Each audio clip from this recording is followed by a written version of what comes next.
utiliser un service web en Python. Salut, je suis Thierry de l'informatique sans complexe. Cette semaine, on reparle de Python. Nous allons voir comment connaître en temps réel la position de la Station spatiale internationale. C'est parti. Quand tu fais des achats sur Internet, le site du marchand n'est pas le seul site web à entrer en compte. En général, ce site va se connecter au site de ta banque pour pouvoir effectuer le paiement.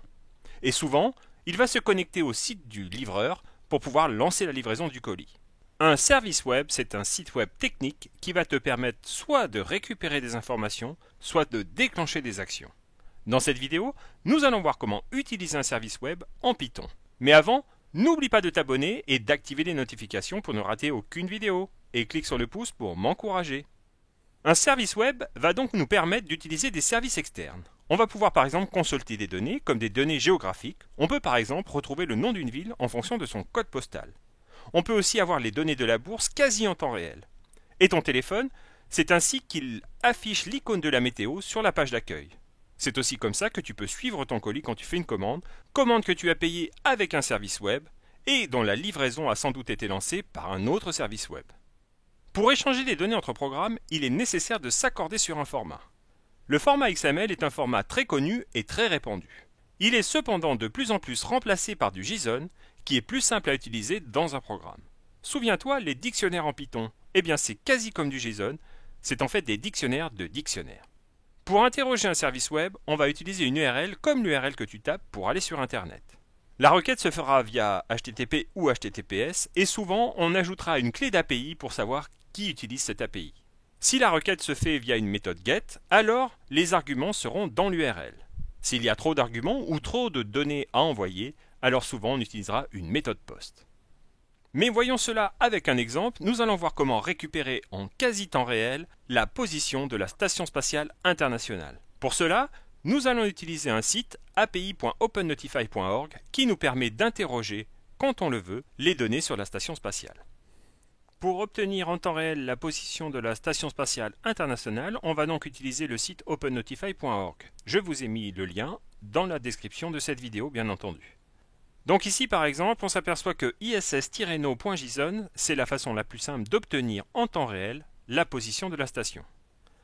Donc c'est l'URL que l'on va appeler, on peut cliquer dessus par exemple, ça nous donne le résultat qu'on va avoir, c'est donc du JSON, où dedans on aura le timestamp, donc l'heure actuelle, et la position avec la latitude et la longitude. Donc le plus simple pour faire tout ça, c'est d'utiliser le module request. Pour cela, on va faire un import du request. Il est possible qu'au moment de faire l'import, le module request n'existe pas, car en effet ce n'est pas un module intrinsèque à Python, il doit être ajouté. Pour cela, rien de plus simple, on ouvre un invite de commande, si possible avec les droits administrateurs, et on tape juste pip install request. Hop, il est installé, et du coup, si on refait import request, on peut l'importer. On peut donc maintenant l'utiliser, et on va par exemple faire une variable ISS qui va être égale à request.get, et dedans, on va donner notre URL, l'URL JSON, qui renvoie du JSON ici. Donc, hop, on va faire CTRL-C, CTRL-V, et voilà. Hop.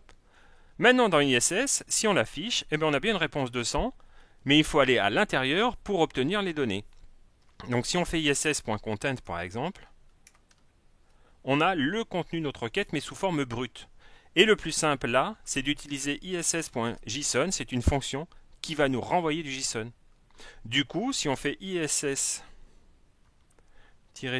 égale iss.json, hop, on peut faire par exemple après iss_json de, on va essayer le timestamp, hop,